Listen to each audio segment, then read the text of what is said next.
Okay, thanks very much, Bob. And I want to thank all of you as well for being here and showing the interest in our book, and I hope we don't disappoint you this afternoon. Bob already really, I think, quite nicely set up the Rio conference and its importance, and I just want to say that from this week, it's just about 10 weeks from now that this conference will actually get underway. I mean, some of us have been thinking about this one for a long time, but suddenly, here it is. It's coming very, very close, and it's getting ever more real. So we're excited, and we're expecting good things to come from it. Rio Plus 20 comes at a time when the stakes in some ways couldn't be higher. Mounting ecosystem stress and resource pressures are intersecting with growing economic volatility, with inequality and social vulnerability. Ecological stress is evident in many, many ways, and I'm not going to go into detail. From carbon buildup to water scarcity, from species loss to the depletion of resources, from waste generation to weakened ecosystems and weakened ecosystem services. In some ways, although, as Bob said, some progress has been made, in some other ways, very little progress has been made.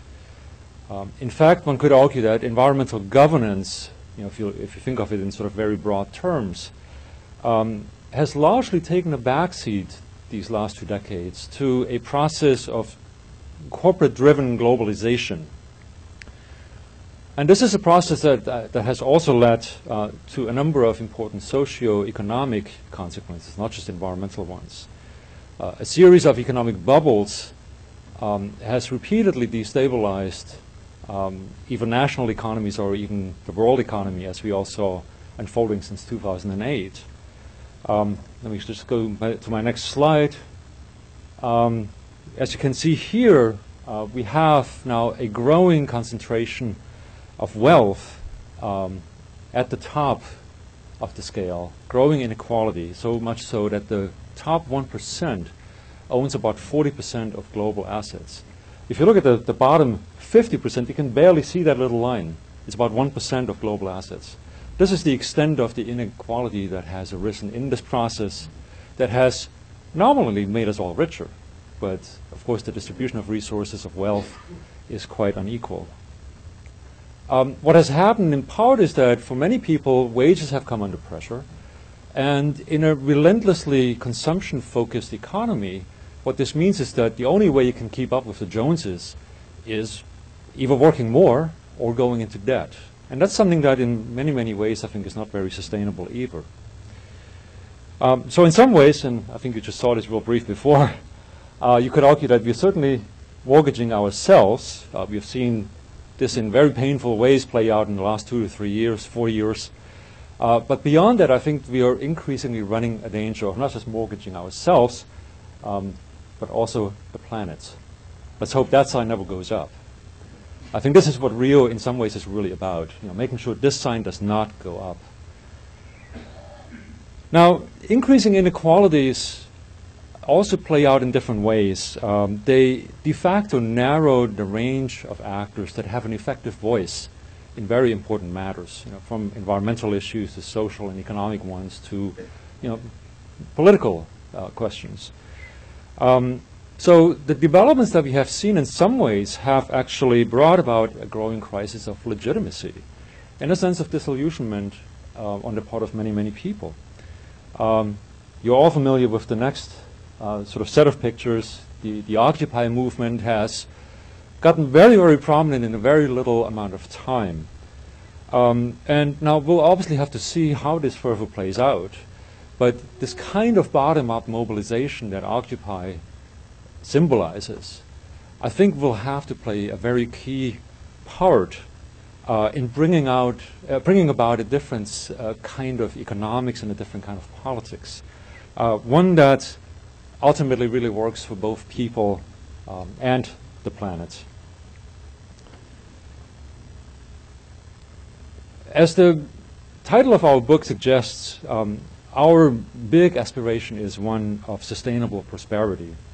And we are defining that in the following way: a process that enables all human beings to live with their basic needs met, with their dignity acknowledged, with abundant opportunity to pursue lives of satisfaction and happiness, all without denying others, whether they live in the present or in the future, the ability to do the same. It's in some ways a fairly simple definition, but I think implementing it, making it happen, making it a reality is, of course, quite a challenge. Because the circumstances and needs and conditions vary so widely across the world, it's not very surprising that industrial and developing countries have rather different ideas about what does sustainability mean, what does a green economy mean, and what does sustainable prosperity actually look like in detail. If you look at the next slide, the figure here shows how different countries, these are many of the countries of the world, not all of them, how they line up if you look at Human Development Index and if you look at the ecological footprint. And what you notice very quickly is that most countries are really at either one or the other end of the spectrum, really sort of one or the other extreme. Either a high level of development that's achieved on an unsustainable basis with very high inputs of energy and materials and other resources, or a low footprint at the cost essentially of human deprivation. Certainly not something that we would like to see continue either. Very few come close to what's in the corner there, the so-called sustainable development quadrant, which combines a good life in effect, but without drawing so heavily on resources that it becomes unsustainable. So what does one do about this? There are essentially sort of two key tasks that are before us. One is degrowth in rich countries, reducing the enormous claim on resources that we have now. And this is something that my colleague Eric Asadurian will talk about in more detail after my presentation. And then what one could call green growth in developing countries. Perhaps you could also think of it in terms of green leapfrogging. Certainly doing things not the same way that the Western countries have done. Finding a different way to ensure a good life, a decent life, without this enormous draw on resources. Now, those two kinds of actions together then would ideally combine to create the needed space for those who are now really losing out entirely, those who are the poorest of the poor in this world, to have more space to get closer to what could be considered a decent life, get away from the deprivation that so many of them face. So to move forward, we need, in a sense, really a new global solidarity for sustainability, cooperative models of acting that can produce win-win outcomes for everyone. Bob before had this slide up from my, this quote from my chapter, which almost made me get a little red in my face. But this basic idea really is, that the winners will ultimately lose if the losers can't win. So we have to get away from these extremes on either end. One of the key requirements of a sustainable economy, of sustainable prosperity, is that it provides good quality jobs, jobs that contribute both to preserving and restoring environmental quality. Now, I think the good news here is that for a number of years now, we've actually had a growing discussion, growing attention to this notion of green jobs. It's a very easy, nice slogan. Some of us have talked about this for many years and didn't get all that much attention because maybe we didn't think of the right slogan. I don't know what it was. But suddenly, here it is. The moment is here where, green jobs has become almost a bit of a household word. Certainly more for those of us who are in this room and others, less so maybe for still others in this country or other countries. But it's something that has gotten much more attention because people realize, that what was argued in years past, that you either can have a good economy and good jobs or a good environment, that's really a false choice. We can and must bring those two things together. If you look at the energy sector, which plays a very catalytic role throughout the economy for obvious reasons, we actually are now seeing more and more a move toward renewable sources of energy, away from such a heavy dependence on fossil fuels. And estimates now say that worldwide we may have somewhere between 4 and 5 million jobs that are connected with the renewable energy sector, direct and indirect jobs, which is pretty encouraging. We're not there by any means, but we're getting there. But I think the same is true in other parts of the economy. So much investing and skill building and everything that goes with it still needs to happen in sectors like buildings, transportation, waste management, which shouldn't be waste management, but recycling and reuse. And I think that, again, the good news is that there are many good things happening. We just need to do more of them, and we need to try to do them perhaps faster on a more accelerated schedule. This brings me to sort of just a general point about the book. The book as a whole, when you thumb through it, you will see that it contains a lot of interesting ideas, a lot of innovative thinking. There are what I like to characterize as sort of big picture types of chapters that look at things like global environmental governance, participatory decision making, particularly on the local level, sustainable indicators development, corporate charter reform, and others. We also then have a number of sort of more specifically tailored chapters and what we call toolboxes, sustainability toolboxes, which focus on things like urban planning, transportation alternatives, buildings, social media use, population issues, food security and food equity, biodiversity, and ecosystem services. So a really broad range, as those of you who know the series of State of the World have probably come to expect from this book anyway. I mean, we try to always provide a fairly broad coverage of the important issues. I'm not going to talk about all of these because we have two panels this afternoon where the authors themselves can talk a bit about what's most exciting in their view. But what I want to do is just from my own chapter share with you 3 ideas which I think will help to generate a sustainability with equity. So one is what I like to call global top runner. And so what you see here is the poster of the program in Japan where this notion of top runner really originated. The top runner program sets efficiency standards for a broad range of consumer products. In each category, the most efficient model, every few years the most efficient model is being determined by a committee of people from industry and unions, NGOs, scientists, and so on. And the most efficient model then becomes the baseline for a set of future years, which all the manufacturers will have to meet by a certain time. So clearly this is driving a process of continuous improvement in terms of efficiency. Now, adopting a policy like that on a global level would make eminent sense. It could promote the kind of leapfrogging, green leapfrogging that we're hoping for. And I think the thing that almost excites me the most about this is it would be really fascinating if it could be combined with a social top runner policy, a policy that avoids a bottom to the race in terms of going for cheaper and cheaper wages.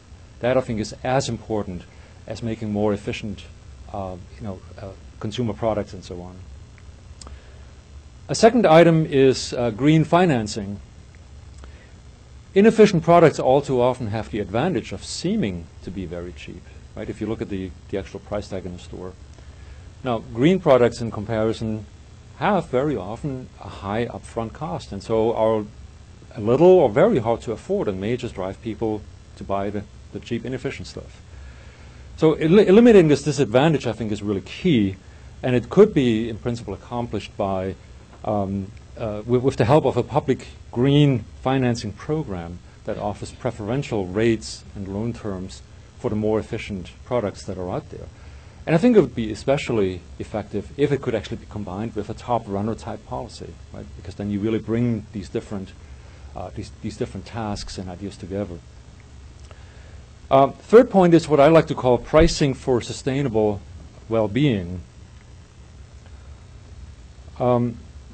Consumers who buy large quantities of a given product are often rewarded with price discounts, which actually encourages consumption way beyond what may actually be needed.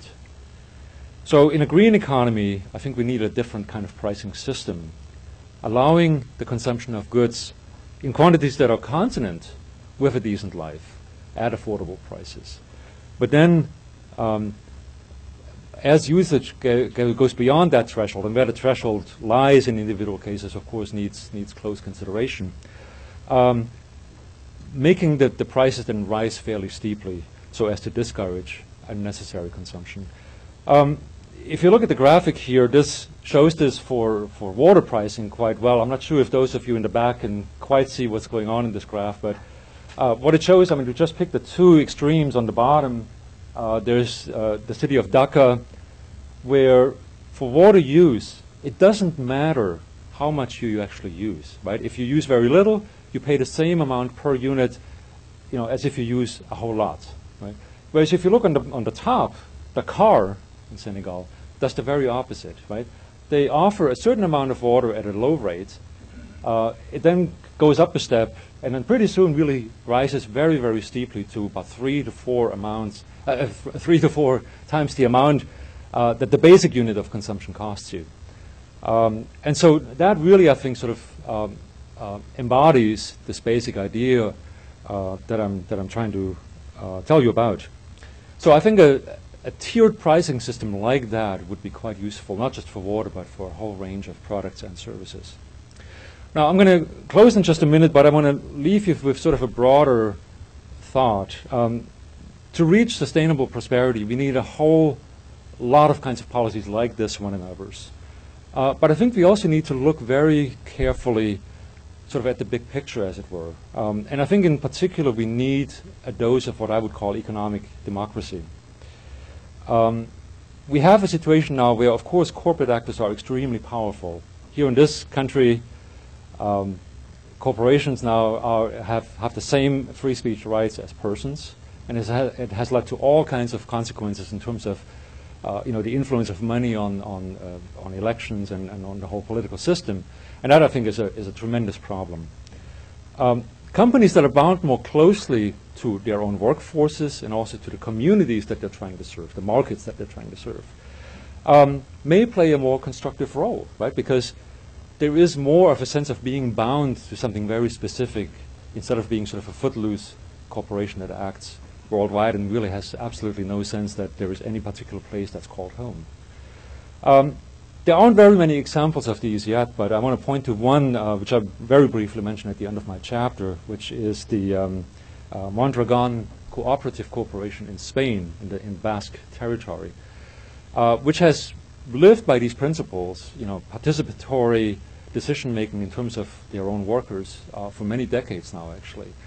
And you might say, oh yeah, there's just a cute little example, but they are actually now the 7th largest company in Spain. They have about 100,000 employees worldwide, so they're not just acting locally or nationally. They still do live by the precepts of the global economy as well, to some extent. But I think what they do show is that you can run companies differently. You can take different considerations into account, and you can ultimately be a different kind of company. And I think that's really what needs to happen. We need to have companies that act differently. We need to have people that act differently.